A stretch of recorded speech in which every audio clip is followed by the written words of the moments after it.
Alhamdulillah, wassalatu wassalamu ala rasulillah wa ala alihi wa sahbihi sallim tasliman kathira. Assalamu alaikum wa rahmatullahi wa barakatuh. It is a beautiful opportunity for us in this blessed month of Ramadan to reflect on some of the great keys to success that have been laid out to us by our beloved messenger sallallahu alaihi wasallam, the Prophet sallallahu alaihi wasallam, who tells us that there is three things, or he gives us three pieces of advice, sallallahu alaihi wasallam. The first being, ihris ala ma yanfa'uk. Focus on what benefits you. Focus on what benefits you. And number two, he says, wasta'in billah. Seek the help of Allah. And number three, wala ta'jaz. And do not give up. And this hadith I wanted to share with my beloved community of East London Mosque, a thriving and such a energetic, hustling, bustling, and large community in Europe. So the Prophet ﷺ, he says, number one, focus on what benefits you. Focus on what benefits you. Ihris ala ma yanfa'. Ihris ala ma yanfa'. The Prophet ﷺ says, focus on what? If we just look at this concept of al-hirs, number one, just break down the words. Focus, concern, that's what hirs means. That you figure out what is beneficial and you zoom in on it. And you cut out things that aren't beneficial. And so immediately in implementing and internalizing this hadith, I started thinking to myself, okay, well, how am I spending my time? How am I spending my days right now when I'm fasting? How have I been spending my weeks in quarantine? How have I been spending my days, my weeks, the past month, maybe after I stopped working, or since I've been home from school, or this time that Allah subhanahu wa ta'ala has given us? What am I using with it? What am I using? And this, the Prophet ﷺ says, focus. And Ibn al-Qayyim, one of the great and prolific scholars of Islam, he says that a person's thoughts should revolve around four things. Number one, bringing benefit to yourself in this world. How do I secure financial stability for myself? How do I give myself the best opportunity at a good university? How do I provide for myself a strong relationship with my family? How do you secure benefit for yourself in the dunya? How do I network and create relationships with my community? Focus on what benefits you in the dunya, number one. Number two, focus on what benefits you in the hereafter. How do I secure Jannah for myself? How do I become an intercessor on the Day of Judgment for other people, my family members? How do I be someone who is with the prophets and the martyrs and the righteous and the truthful, and what excellent companions are those? This is focusing on what brings you benefit in the hereafter. Number three, he says, that a person focuses on what will repel harm from themselves in this world. How do I secure myself from financial loss?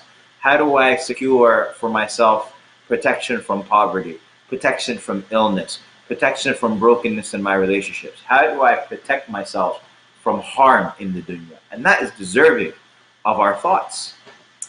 Number four, he says, how to protect harm for yourself in the hereafter. How do I protect myself from Jahannam? How do I protect myself from the punishment of the grave? How do I protect myself from the terrors of the Day of Judgment, the harm of the hereafter? And so he's saying a person's fantasies, a person's daydreams, a person's curiosity should go into these four paths. That being said, the Prophet ﷺ says, "Ihris ala ma yanfa'uka."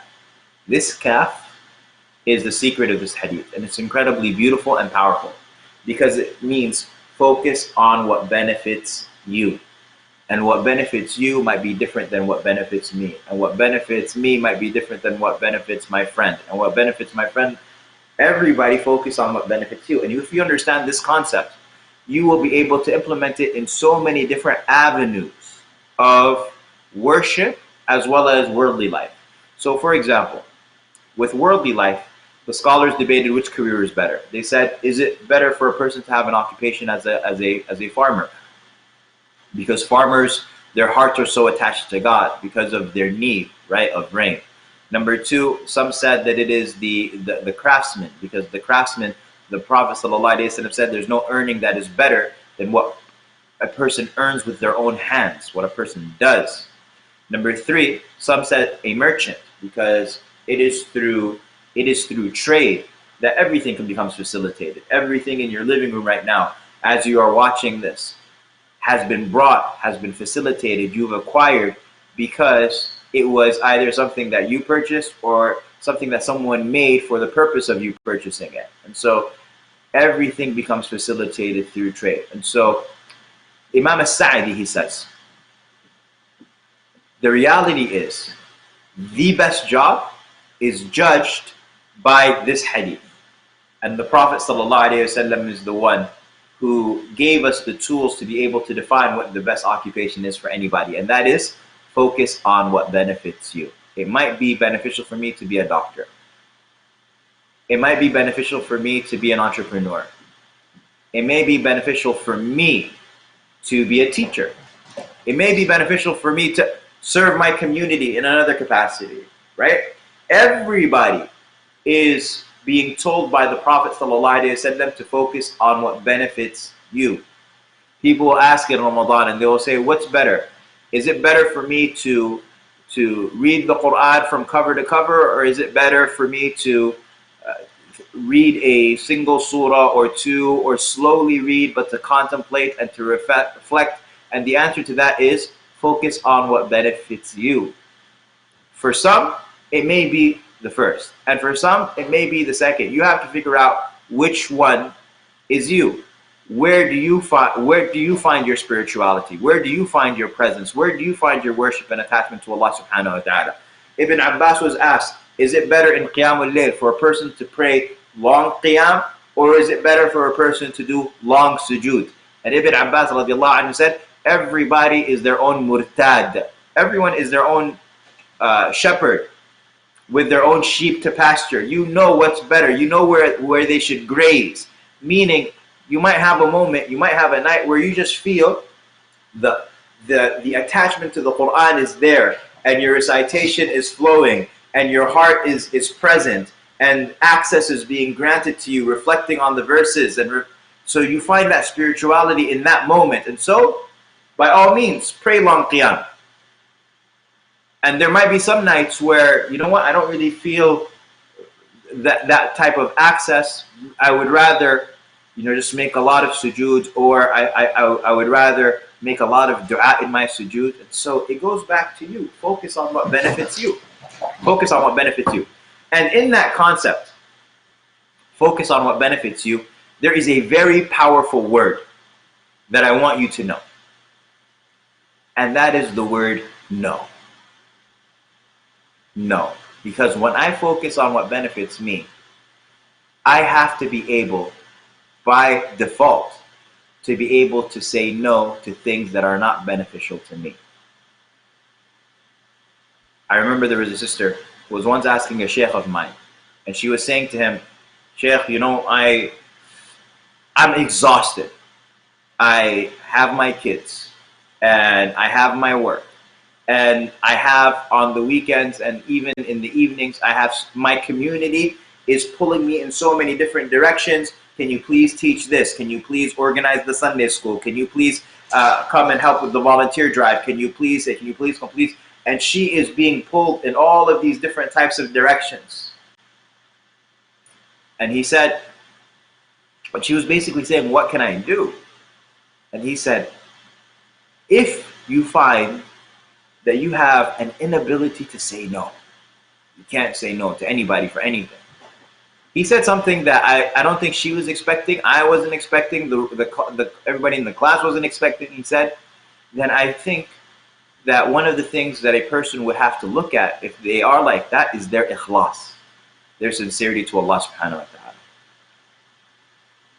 What do you mean, my ikhlas? I thought I was doing too much good deeds. You're telling me. He was like, but he explained it, and he said, because if a person knows that this isn't the best use of their time. Every time a friend of yours has an idea, a random idea, they haven't even thought it through or anything, and they're like, can you come and help me out? You're like, yes, I'm going to come. This new project, this new event, this new this and that, and you're like, yes, my time is free for everybody. Everybody come take from my time, right?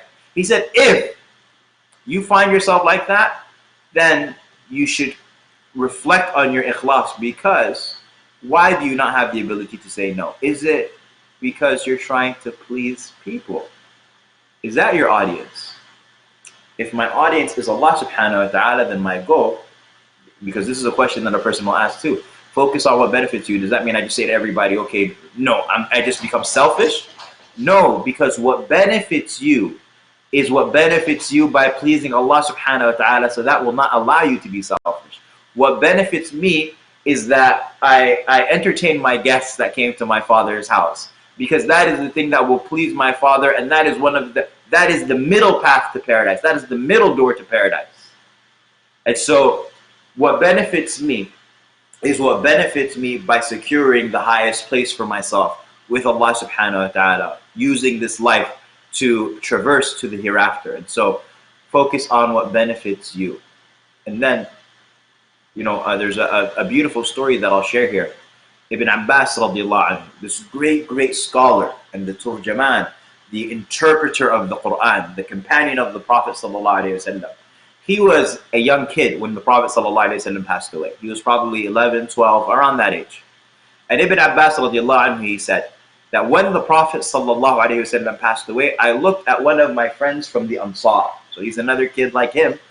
And he said to him, why don't we go and learn from the senior companions? Ibn Abbas is so intelligent. He's like, if the Prophet ﷺ passed away at 63, well, Abu Bakr is already 61. Like that generation of senior companions who lived the entire seerah for 23 years, who were with the Prophet ﷺ day and night, who witnessed the revelation of the Qur'an coming down, literally watching the Prophet ﷺ receive revelation, they might pass away soon too. And so let us go and learn from them before that happens. And his friend looked at him and said, Ibn Abbas, do you really think that anybody's going to care what you know? He didn't have the vision. He didn't have the vision. He said, do you think anybody's going to care what you know, Ibn Abbas? There's so-and-so and so-and-so and so-and-so. All of these companions, all of these adults, all of these grown-ups. And so he says to him, do you think that anybody's going to care what you know? And so Ibn Abbas here, young guy, kid even, Ibn Abbas radiallahu anhu makes a decision that changes his life and changes the course of this ummah. He says, فَتَرَكْتُ, I left him. Sometimes what benefits you, other people around you, even your friends, maybe even your family, they won't see it and they won't appreciate it. Ibn Abbas radiallahu anhu, he says, so I stopped hanging out with him and I went on my journey. And Ibn Abbas, of course, his story is so well known.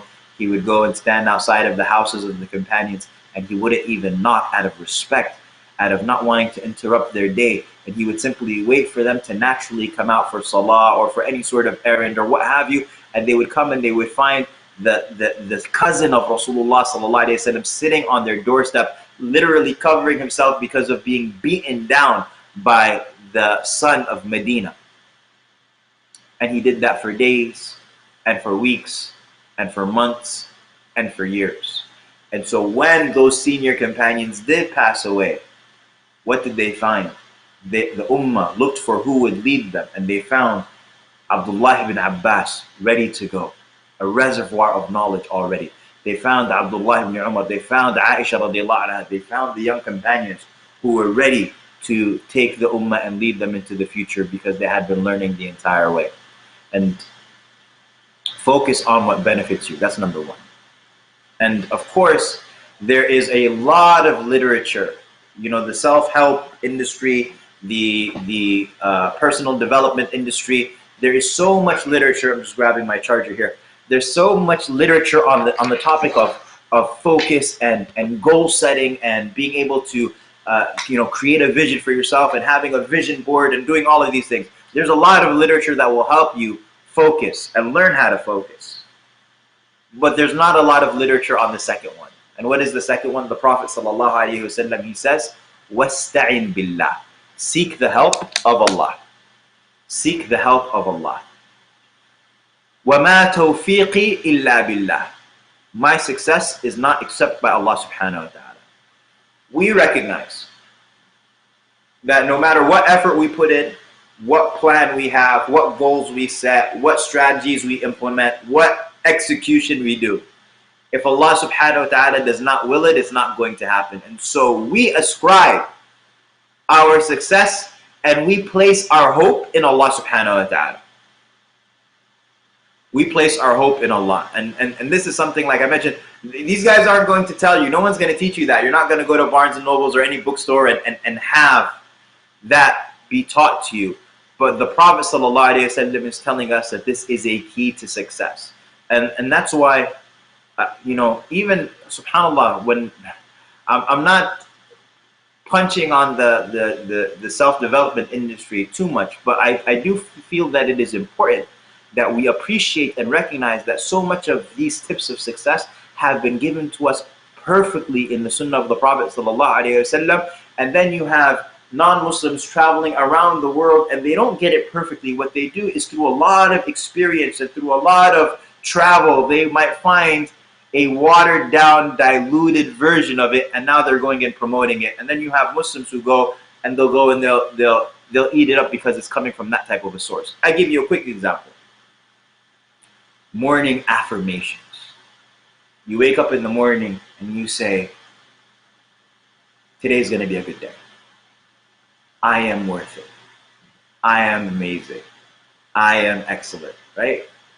And people go in the morning and they make these types of affirmations to themselves. Do we have something like affirmations? Yes, we do have affirmations actually. But whereas our affirmations are not, whereas their affirmations is to wake up in the morning and talk about yourself, big up yourself, right? Our affirmations, we wake up in the morning and we say, Allahumma ma asbaha bi min ni'matin أو بأحد من خلقك فمنك وحدك لا شريك لك فلك الحمد ولك الشكر. Oh Allah, whatever blessing I'm experiencing in this day, or any one of your creation, it is from you alone. So to you is all praise and to you is all thanks. My affirmations are affirmations of God.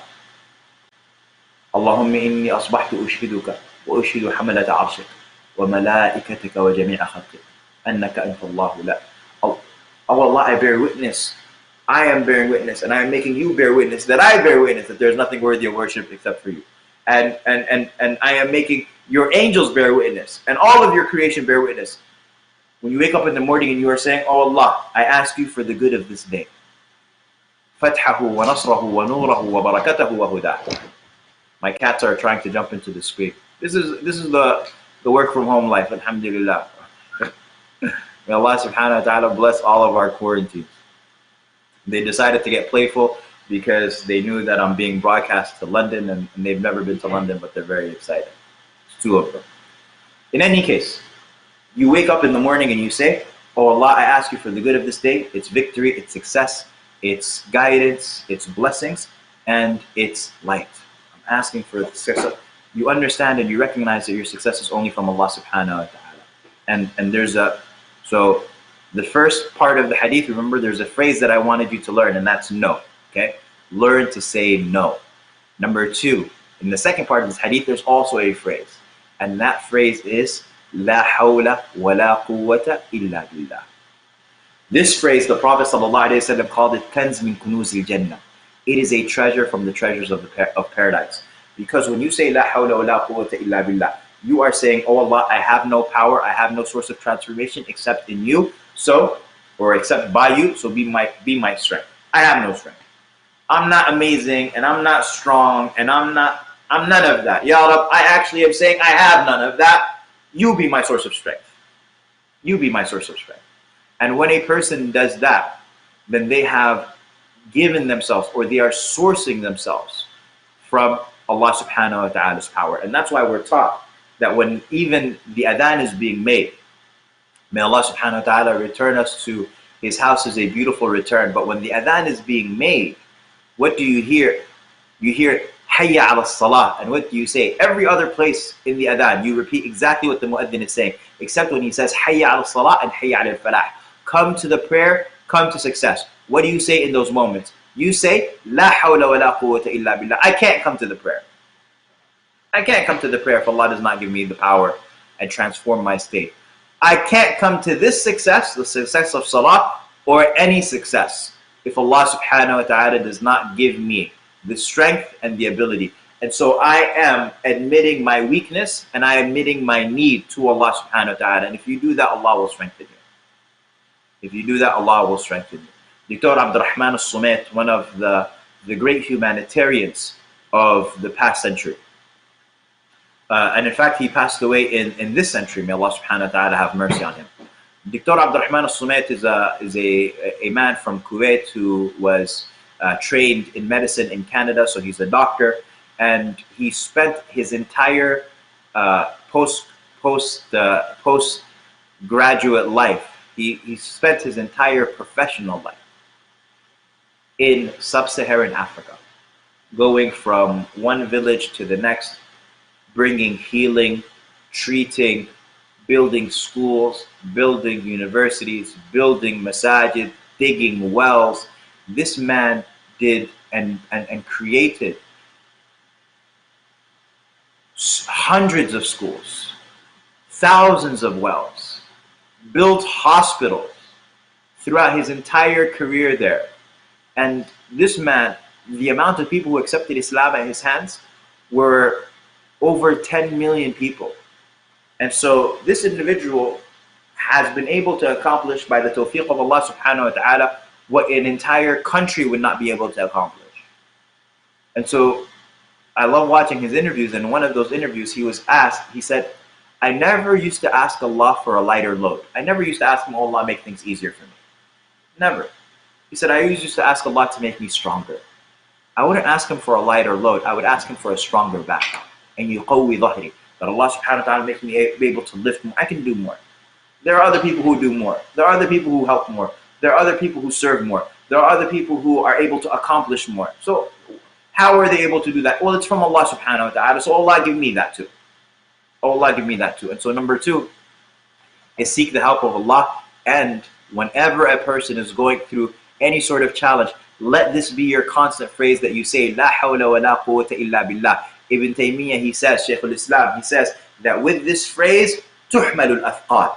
Difficulties are carried and terrors are met. When you are going through something that is, you're having a hard day, it's a busy day, la hawla wa la quwwata illa billah. La hawla wa la quwwata illa billah. Let that be the thing that you pronounce frequently on your tongue. And then the last one, inshallah ta'ala, will end here. The Prophet sallallahu alayhi wa sallam says, وَلَا تَعْجَزْ, and don't give up. Don't give up. Endure. This phrase, sabr, that we all know means patience, means so much more than patience. Sabr means to persevere. Sabr means to endure. Sabr means to have grit. Sabr means to persevere. All of this is included in this word that's called sabr. And the Prophet ﷺ here tells us that a third ingredient is that you don't give up. A third ingredient is that you don't give up. When you figured out what it is that you want, whatever that goal is, and you are asking Allah subhanahu wa ta'ala, you're making dua to Allah, you're invoking Allah throughout the process, throughout the way, then the third step is to simply keep showing up every single day. Keep showing up until you accomplish it. What do you want to do? Do you want to become a writer? Keep writing every single day. Do you want to become a reciter of the Qur'an? Keep reciting every single day. You want to memorize the Qur'an? Keep memorizing every single day. You'll get to where you're going. Eventually, you'll get to where you're going, no matter how long it takes. وَلَا تَعْجَزْ, don't give up. Many people, the thing that stops them, most people, the thing that stops them from accomplishing a particular goal is not because of lack of talent or lack of, but it is lack of will, lack of commitment. There's a psychology professor in the United States, Angela Duckworth. She is a professor of psychology at the University of Pennsylvania. So it's one of the elite schools in the US. And she she was a teacher. She was a high school teacher before that.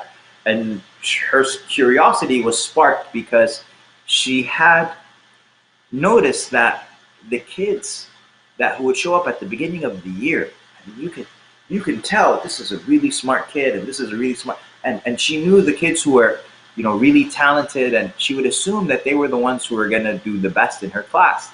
And she was surprised to see that they weren't the ones who did the best in their class. And so that really made her, you know, step back and say, well, why? Why is that? Why aren't is IQ not the predicator of success? So what is the predicator of success if it's not intelligence, if it's not talent, if it's not skill? What is it? And so that set her on her course, and she ended up, you know, after getting a doctorate in philosophy or in psychology, she goes and she's doing all of this research, and she did research in a lot of schools, including, you know, one of our most famous military academy in the United States, which is West Point. And they were very interested because, you know, they want to know what will make a good soldier. These 18-year-old kids that we're bringing to this military academy, well, what makes them, how are we able to qualify which qualities will make a child or a young man a good soldier in the future, a good cadet, right? And so she ends up, the conclusion of her research is the name of the book that she wrote, and it is called Grit, G-R-I-T, Grit, when you grit your teeth. Why? Because she said that when she studied people who were successful and people who, if there was one commonality, it wasn't their talents, and it wasn't their IQ, and it wasn't their, you know, resources necessarily, but it's their stubbornness, their hard-headedness, their not giving up when they are met by a challenge. That when they determine to do something, if they determine to do something, that they will see it through. They have patience, they have endurance, they have perseverance. And so when the Prophet ﷺ says, وَلَا تَعْجَزْ, understand that the Prophet ﷺ is saying, after you've knocked out these first two, then there's nothing stopping you except you. Allah subhanahu wa ta'ala says in Surah Al-Baqarah twice, وَاسْتَعِينُوا بِالصَّبْرِ وَالصَّلَاةِ. يَا أَيُّهَا الَّذِينَ آمَنُوا اسْتَعِينُوا بِالصَّبْرِ وَالصَّلَاةِ. O you who believe, seek help in two things. Sabr, endurance, perseverance, grit, patience. And number two is what? Salah. Asta'in billah. Seek the help of Allah. Prayer is you seeking the help of Allah. And sabr is you enduring. Allah subhanahu wa ta'ala says in the conclusion of Surah Al-Imran, يَا أَيُّهَا الَّذِينَ آمَنُوا اصْبِرُوا وَصَابِرُوا وَرَابِطُوا وَاتَّقُوا اللَّهَ لَعَلَّكُمْ تُفْلِحُونَ. O you who believe, have patience and endure and compete in endurance and hold fast and have taqwa of Allah. You have to be turned to Allah the entire way. You have to be seeking Allah subhanahu wa ta'ala's assistance the entire way. And if you do that, you will be successful, Allah says. لَعَلَّكُمْ تَتَّقُونَ, or لَعَلَّكُمْ تُفْلِحُونَ rather, so that you may be successful. And so this is I hope it was a short session on 3 things that are keys to success. Let us use them and implement them in the remainder of Ramadan and in the remainder of our lives, and ask Allah subhanahu wa ta'ala to bless your fasting and your charity and your qiyam and your recitation of the Qur'an, and to make our tomorrow better than our today, and to make the best of our days the day that we meet Him, and to have mercy on our family members and our brothers and sisters who have passed away, and that Allah subhanahu wa ta'ala heal all of our sick. Sallallahu alayhi wa sallam Muhammad wa ala alihi wa sahbihi wa sallam. Jazakumullah khair.